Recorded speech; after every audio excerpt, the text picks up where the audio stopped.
Welcome back दोस्तों, मैं हूं एमडी अथर्वशर्मा और आप देख रहे हैं मेरा YouTube channel Cosmos English classes. आज फिर हम आपके सामने हाजिर हैं एक नए वीडियो के साथ।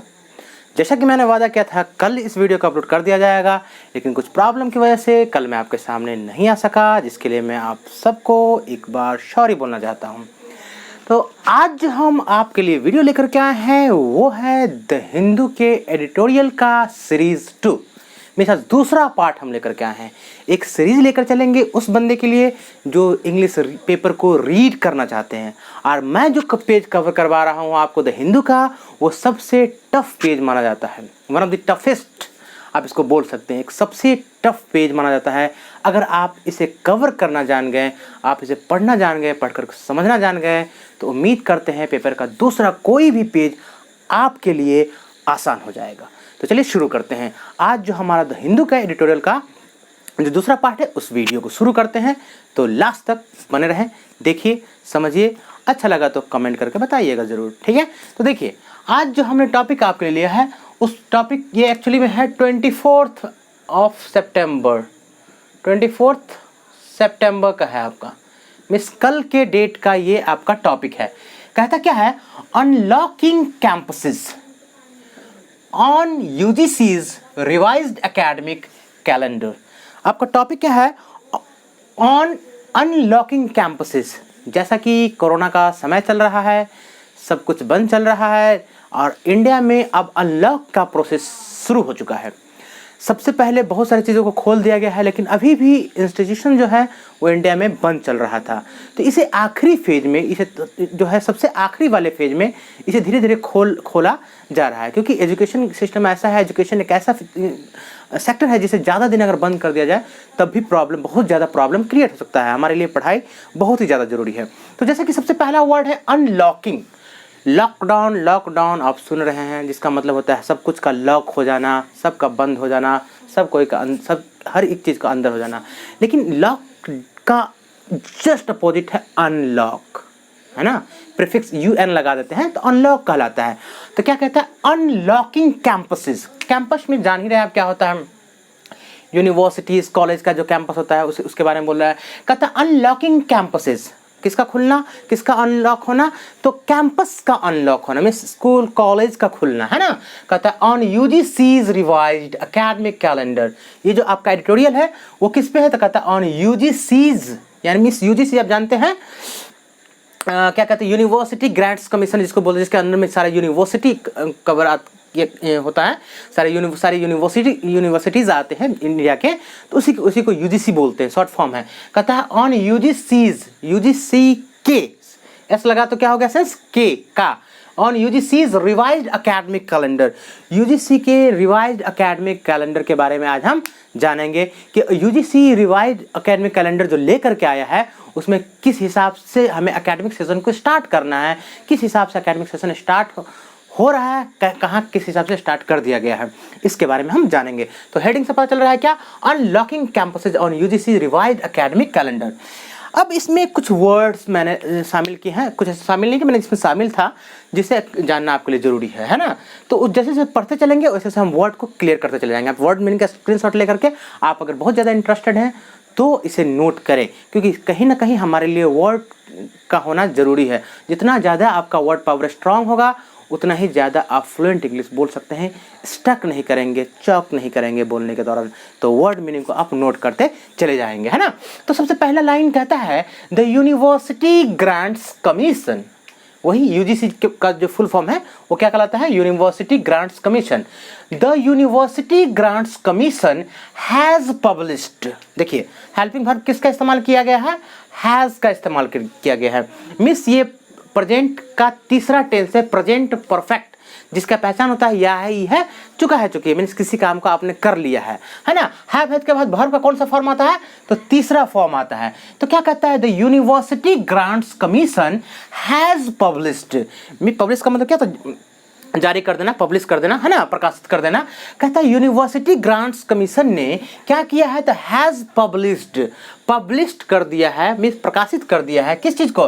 तो कहता है और रिवाइज्ड मतलब दोहराया हुआ, और revised academic calendar, means academic का जो हमारा जो मतलब जो एजुकेशन का जो ये कैलेंडर आता है, एक साल में हमें किस समय क्या एग्जाम देना है, कब से कब तक क्लास चलेगा, इसको बोलते हैं। तो कैलेंडर इशू किया जाता है। तो कहता है द यूनिवर्सिटी ग्रांट्स कमीशन ने क्या किया, has published a revised academic calendar. यहाँ पे देखिए उस यूनिवर्सिटी ग्रांट कमीशन ने एक रिवाइज्ड यानी दोहराया हुआ एकेडमिक कैलेंडर को जो जिस कब के लिए, तो कहता है फॉर 2020 और 2021 के लिए, यानी 2020 और 2021 के लिए रिवाइज्ड जो है आपका क्या कहते हैं एकेडमिक कैलेंडर जारी किया है। इससे पहले जारी कर दिया गया था, लेकिन कोरोना की वजह से लॉकडाउन हो गया और लॉकडाउन की वजह से सब कुछ बंद हो गया। तो यूनिवर्सिटी ग्रांट कमीशन को दोबारा से मीन्स रिवाइज एकेडमिक कैलेंडर को इशू करना पड़ा, पब्लिश करना पड़ा। यहाँ तक समझ गए होंगे। कहता है कि अंडर विच, यहाँ तक समझ गए कि यूनिवर्सिटी ग्रांट कमीशन ने पब्लिश किया है रिवाइज्ड एकेडमिक कैलेंडर को। अंडर विच, अंडर में किसी के अंदर, अंडर विच जिसके अंदर classes can be started, can be started, देख रहे हैं, कैन मतलब होता है कुछ कर सकते हैं, कैन बी पैसिव फॉर्म है। कहता है कि अंडर विच जिसके अंदर classes can be started, class को स्टार्ट किया जा सकता है, can be started for first year. किस साल की बात कर रहा है, for first year under graduate and post graduate students. Means जो स्टूडेंट अंडर ग्रेजुएट है, मीन्स ग्रेजुएशन कर रहा है या पीजी कर रहा है, पोस्ट ग्रेजुएशन कर रहा है, उसके लिए क्लास को शुरू कर दिया जाएगा फ्रॉम नवंबर 1। कब से, पहले नवंबर से। मीन्स आने वाला जो सितंबर चल रहा है, सितंबर के बाद कुछ दिन 5 से 6 दिन के बाद आ जाएगा नवंबर। तो यूनिवर्सिटी ग्रांट्स कमीशन ने जो रिवाइज कैलेंडर लेकर के आया है, उसमें उसने बताया है कि इसके अंतर्गत इसके अंडर जो है आपको क्या कहते हैं, 1 नवंबर से अंडर ग्रेजुएट और पीजी के बच्चों के लिए क्लास को शुरू कर दिया जाएगा। एक बार फिर रिपीट कर देते हैं। The university grants commission has published, university grant commission ने क्या किया, पब्लिश किया है और रिवाइज्ड एकेडमिक कैलेंडर फॉर 2020-21, 2020 और 2021 के लिए रिवाइज एकेडमिक कैलेंडर को जारी किया है। अंडर विच जिसके अंदर क्लासेस कैन बी स्टार्टेड, जिसमें क्लास को शुरू कर दिया जाएगा। कब से, for first year under graduate, यानी अंडर ग्रेजुएट जो फर्स्ट ईयर का स्टूडेंट है, पार्ट 1 पार्ट 2 पार्ट 3 का, उस सब के लिए शुरू कर दिया जाएगा। And post graduate students from November 1, पहले नवंबर से शुरू कर दिया जाएगा। अब आगे देखिए, कहता है क्या, बट दी प्रोस्पेक्ट्स, देखिए इसको अंडरलाइन किया है, मीन्स मैंने इसका वर्ड आप के लिए मतलब लिख डाला है कि इसका मतलब क्या होगा। लेकिन कहता है but the prospects of a normalised regime of education remain far from clear. कहता है लेकिन, अब इसका मतलब समझ में नहीं आया, प्रोस्पेक्ट्स का मतलब क्या होगा, नॉर्मलाइज्ड का मतलब क्या होगा, रेजिम का मतलब क्या होगा, एजुकेशन ये तो समझ ही रहे हैं आप। तो प्रोस्पेक्ट्स का मतलब होता है संभावना। क्या होता है, संभावना। पहलू भी इसको एक्चुअली में इसका आता है। नॉर्मलाइज्ड का मतलब होता है मानक के अनुसार, किसी भी स्टैंडर्ड के अनुसार जो मतलब उसके लिए तैयार किया गया है, किसी भी चीज़ को स्टार्ट करने के लिए कि हाँ आपको इस तरह से शुरुआत करनी है, इस रूल को फॉलो किया जाएगा, तो उसको मानक बोलते हैं, मानदंड, है ना। नॉर्मलाइज्ड मानक के अनुसार। रेजिम का मतलब होता है व्यवस्था, इसका मतलब शासन भी होता है, लेकिन यहाँ पे इसका मतलब होगा इस जो आपका ये आपका जो एडिटोरियल है, इसमें इसका मसला हिंदी होगा व्यवस्था, है ना, व्यवस्था, है ना। कहता है क्या कि बट लेकिन the prospects of a normalised regime of education, prospects मतलब क्या, संभावना, है ना, पॉसिबिलिटीज आप बोल सकते हैं इसको। But the prospects of a normalized, normalized का मतलब होता है मानक के अनुसार, मानदंड के अनुसार, एक रूल मतलब तरीके से, तो है ना। नॉर्मलाइज्ड रेजिम, रेजिम का मतलब क्या होता है, व्यवस्था। किसका व्यवस्था है, द रेजिम ऑफ एजुकेशन।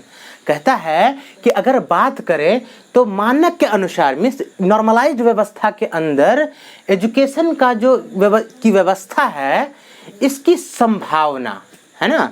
यानी आप इसको समझ ले तो कह सकते हैं the prospects of a normalised regime of education, means किसकी व्यवस्था, संभावना। तो कहता है मानक के अनुसार जो व्यवस्था है पढ़ाई की, एजुकेशन की, उसकी व्यवस्था रिमेन फार फ्रॉम क्लियर, ये अभी भी क्या है, क्लियर से यानी स्पष्ट से बहुत ही दूर है। ये अभी भी स्पष्ट इसके बारे में क्लियर नहीं कहा जा सकता है कि जो पढ़ाई की जो व्यवस्था है, एजुकेशन की जो व्यवस्था है, वो मानक के अनुसार इसकी पॉसिबिलिटीज क्या है, ये अभी भी व्यवस्था से दूर है। इसके बारे में अभी भी क्लियर नहीं कहा जा सकता है कि आगे क्या हो सकता है ना, फार फ्रॉम क्लियर। कहता है इन अ सर्कुलर कहता है एक सर्कुलर में दैट फैक्टर्स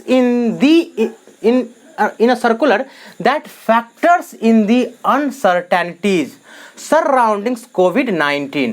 क्या कहता है इन सर्कुलर, एक सर्कुलर मतलब होता है, सर्कुलर का मतलब क्या होता है, परिपत्र, जो हम किसी भी मतलब एजुकेशन डिपार्टमेंट या कोई भी डिपार्टमेंट क्या करता है, इशू करता है ना। तो कहता है इन अ सर्कुलर, एक सर्कुलर में जो क्या कहता है that factors in the uncertainties. Uncertainties का मतलब होता है अनिश्चितता, यानी जिसके जो निश्चित नहीं हो, जो फिक्स नहीं हो। तो इन अनसर्टेनिटीज सराउंडिंग्स कोविड-19, कोविड-19 के समय में जो अभी अनिश्चितताओं का दौर चल रहा है, इसके बारे में कहता है, इस परिपत्र में कहा जाता है, क्या कहा जाता है कि the UGC has offered, UGC यानी यूनिवर्सिटी ग्रांट्स कमीशन, जो सारे यूनिवर्सिटी का फादर है ना, कह सकते हैं। तो यूजीसी हैज ऑफर्ड, यूजीसी ने क्या ऑफर किया है, तो कहता है यूजीसी हैज ऑफर्ड इंस्टीट्यूशंस, में संस्था को ऑफर किया है, क्या किया है, institution offer the institution the option of offline, यानी यूजीसी ने संस्था को आपको क्या किया है, ऑफर किया है कि आप क्या कर सकते हैं, ऑप्शन ले सकते हैं ऑफ ऑफलाइन ऑनलाइन, यानी ऑनलाइन क्लास का और ऑफलाइन क्लास का आप ऑफर ले सकते हैं, इस तरह से क्लास आप ले सकते हैं। या और ब्लेंडेड मोड्स ऑफ इंस्ट्रक्शन, कहता है इसमें ब्लेंडेड मोड्स ऑफ, ब्लेंडेड का मतलब होता है मिश्रित, क्या होता है, मिश्रित, मिला जुला, इसमें इंस्ट्रक्शन दिया गया है इस कॉलेज को, किसके द्वारा, यूनिवर्सिटी ग्रांट्स कमीशन के द्वारा। तो आप इससे इस चीज को समझ सकते हैं, है ना।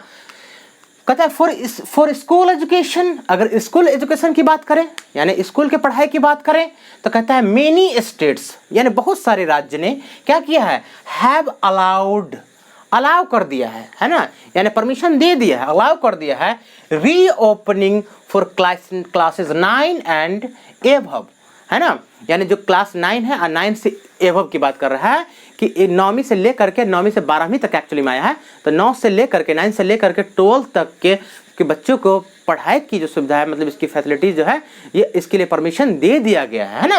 क्या कहता है कि modes of education for school education many states have allowed, बहुत सारे राज्य ने अलाउ कर रखा है, reopening for class 9 and above from September 21, means बहुत सारे राज्य ने अलाउ कर दिया है कि 21 सितंबर से आप अपने यहाँ 9 से लेकर के 12th के क्लास को खुलवा सकते हैं, बच्चे जाकर के वहाँ पूछ सकते हैं, उसका अपना एक रूल रेगुलेशन के अंतर्गत, है ना। कहता है best of the centres instructions for the unlock phase, है ना, यानी ये जो चीज़ होगा 21 सितंबर से जो इंस्टीट्यूशन को खोलने का परमिशन दिया गया है 9 से लेकर 12 तक, ये बेस्ड होगा, किसके ऊपर आधारित होगा, तो on centres instructions for unlock phase, for the unlock phase, यानी सेंटर का जो इंस्ट्रक्शन है, जो भारत सरकार के गाइडलाइंस है, उसे फॉलो करना होगा, उसके निर्देश का पालन करना होगा, ये जरूरी चीज होगा, है ना। अब आगे देखते हैं, आगे क्या कहता है, द मेजर्स का मतलब होता है मापदंड, the measures with their semblance, देखिए एक नया वर्ड है, इंपॉर्टेंट वर्ड है, सेम्बलेंस का मतलब होता है दिखावा, या इसका झलक बोलते हैं, एक रिजेम्बलेंस भी होता है, सेम्बलेंस मेंशन किया है, सेम्बलेंस का मतलब क्या होता है, दिखावा या झलक, है ना। कहता है क्या, द मेजर्स, कहता है जो मापदंड है, विथ देयर सेम्बलेंस, किसके साथ, तो कहता है आप उसके सेम्बलेंस के साथ, मीन्स दिखावे के साथ, सेम्बलेंस ऑफ नॉर्मैलिटी, किसकी बात कर रहा है, नॉर्मैलिटी की बात कर रहा है, नॉर्मैलिटी का मतलब साधारण अवस्था। कहता है इस चीज की जो दिखावा है क्या, ये कि अब स्कूल को खोला जाए, कॉलेज को खोला जाए, कहता है क्या, मे ब्रिंग सम रिलीफ, ये बात जो है ये कुछ राहत ला सकता है, कुछ रिलीफ ला सकता है ना, रिलीफ टू पेरेंट्स, किसको राहत दिला सकता है, पेरेंट्स को, माता पिता को, बट देयर आउटकम्स, लेकिन इसका जो परिणाम है ना, यूनिवर्सिटी स्कूल कॉलेज को तो खोल दिया गया, खोला जा रहा है, लेकिन ये एक राहत की बात है, बच्चे कितना दिन ऑनलाइन क्लास कर सकते हैं, लगभग बच्चे डिप्रेशन के शिकार हो चुके हैं ऑनलाइन क्लास करते करते, तो बच्चे भी बहुत चाहते हैं, गार्जियन भी बहुत चाहते हैं, छोटे जूनियर क्लास के बच्चे के लिए नहीं, लेकिन सीनियर जो बच्चे हैं, जो तैयारी कर रहे हैं, बोर्ड वगैरह का तैयारी कर रहे हैं, तो उसके लिए ज़रूरी है कि वो अब मतलब क्लास जाए। इसी चीज़ को देख करके सरकार ने ये फैसला लिया कि अब 21 से 9 से 12 तक खोल दिया जाएगा, और फेज बाय फेज जो है इसे खोला जाता रहेगा, है ना। तो ये चीज एक राहत की बात है ना। कहता है क्या, these measures with their semblance of normality, ये जो नॉर्मेलिटी के साथ लाया गया है, मानदंड के साथ लाया गया है कि इस हिसाब से इस चीज का पालन करना होगा। कहता है मे ब्रिंग, ये शायद ला सकता है सम रिलीफ टू पेरेंट्स, माता पिता के लिए कुछ राहत की ये बात होगी। बट लेकिन देयर आउटकम्स, लेकिन जो उनका परिणाम है, आर नॉट प्रिडिक्टेबल, उसके परिणाम, उसका जो परिणाम है वो उम्मीद के मुताबिक नहीं है, वो प्रिडिक्टेबल नहीं है, उसके बारे में आप अनुमान नहीं लगा सकते कि उसका क्या परिणाम हो सकता है अगर बच्चे स्कूल जाते हैं तो। दैट बिकम्स क्लियर, यह बात क्लियर हो जाता है from the experience of the US and the UK, US और यूके के तजर्बे से, एक्सपीरियंस से ये बात स्पष्ट होता है, there is apprehension, there is apprehension, apprehension एक नया वर्ड है, एप्रीहेंशन का मतलब होता है डर, है ना, आप इसको फियर भी बोल सकते हैं, इसका सिमिलर वर्ड है। कहता है कि यूके और यूएस की बात करें, that becomes clear from the experience of the US and the UK, United state और यूके, यूनाइटेड किंगडम के एक्सपीरियंस से ये बात स्पष्ट होता है क्या, देयर इज एप्रीहेंशन, क्या है, डर है, किसके बीच, अमॉन्ग पेरेंट्स, माता पिता के बीच, टीचर्स शिक्षक के बीच, एंड स्टाफ के बीच, that they may get infected, कि शायद वे भी क्या हो जाए, इन्फेक्टेड न हो जाएं, ये डर है। लेकिन सरकार के गाइडलाइंस के हिसाब से अगर बात करें तो कहा जाता है कि हो, ये एक संभावना है कि चलिए हो सकती, मतलब ये राहत की बात है कि चलिए अब क्लास खुल सकता है। लेकिन यूके और यूएस की बात अगर करें, जिस हिसाब से वहाँ केसेस हैं, उस हिसाब से जो वहाँ डर पैदा हुआ, उस हिसाब से अगर देखा जाए तो यहाँ के गार्जियन में, पेरेंट्स में, टीचर में और स्टाफ में एक डर है कि शायद वो भी इन्फेक्टेड न हो जाए। ठीक है, तो ये है आपका आज के एडिटोरियल अनलॉकिंग कैंपसेस का खुलना और UGC revised academic calendar, UGC revise के एकेडमिक कैलेंडर पे इसने फोकस किया। मैंने इसका कुछ 40% इसमें कवर करवाया है, क्योंकि वीडियो लंबी हो जाती, इसलिए मैंने कोशिश की कि पूरी तरह से नहीं करवाएं, नहीं तो 1 घंटे की वीडियो हो जाती है ना। तो आपके लिए सोचा कि छोटा सा ही क्लिप लेकर के आऊँ ताकि आप उसे देखें और ज़्यादा लंबा आपके लिए नहीं हो, ज़्यादा बोर फील ना करें। उम्मीद है कि आपको ये समझ में आया होगा। आप एक बार रिपीट कर लेंगे और एक बार अगर जहाँ पे दिक्कत होगी वहाँ पे वीडियो को स्लो कर लेंगे, स्लो करके या रोक करके बैक करके भी देख सकते हैं। उम्मीद करते हैं कि यह टॉपिक आपको समझ में आ गया होगा। इसी तरह से मैं आपके लिए द हिंदू पे क्या एडिटोरियल का वीडियो सप्ताह में 2 वीडियो जरूर लेकर के आऊँगा। थोड़ा सा डिले हो गया लेकिन उसके लिए सॉरी। फिर नेक्स्ट वीडियो में आपसे मुलाकात होगी। अगर आपको वीडियो अच्छा लगा तो दोस्तों के साथ शेयर करें, और अगर आप नए हैं चैनल पे तो चैनल को जरूर सब्सक्राइब करें। आपसे छोटी सी रिक्वेस्ट है। फिर आपसे नेक्स्ट वीडियो में मुलाकात होगी। तब तक के लिए नमस्कार, आदाब, सलाम, thank you so much, love you all.